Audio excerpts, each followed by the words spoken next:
To save a building is to save a heart, all its chambered memory, all its part in history. On the northwestern shore of Lake Michigan, in Michigan's Lower Peninsula, lies Sleeping Bear Dunes National Lakeshore.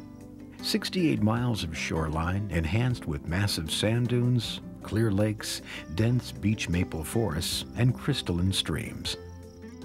And offshore, bathed by the unpredictable waters of Lake Michigan, but part of the park, sit the Manitou Islands, tranquil and uninhabited.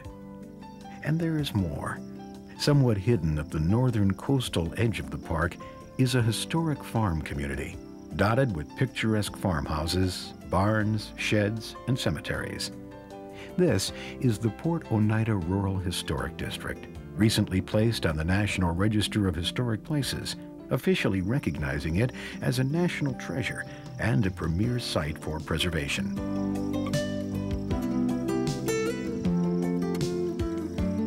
This farming community developed in the late 19th century near Port Oneida and Glen Haven, both villages eagerly serving the lumber boom.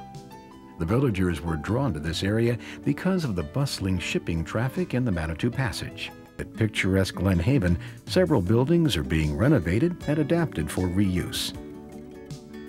The Sleeping Bear Inn awaits reuse. And the cannery is now being used to house and display the park's extensive historic Lake Michigan boat collection. And now, through a cooperative initiative between the National Lakeshore and Preserve Historic Sleeping Bear, these weathered farmsteads are entering an exciting new phase. At the Olson Farm, the Park Service and members of Preserve Historic Sleeping Bear are beginning the transformation of this turn-of-the-century farmstead. It started when the Park Service announced that they didn't have the funds they needed to take care of these historic buildings. When people in the community found out about that, we responded and organized a grassroots group called Preserve Historic Sleeping Bear to help the park preserve the buildings and promote historic preservation.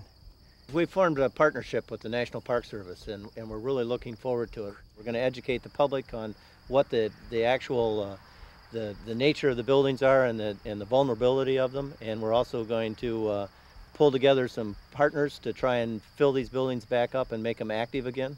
We, since the beginning of this project, have depended on the kind of local energy that's being displayed in the work that's happening here right now.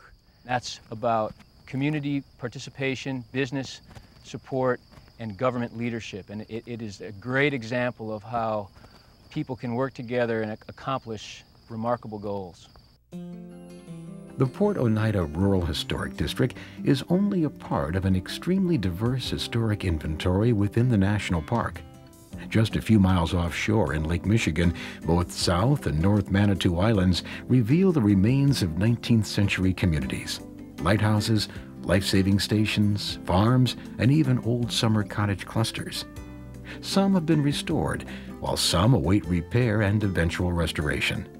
They represent the intriguing lighthouse and island architecture that is so reminiscent of early Great Lakes life.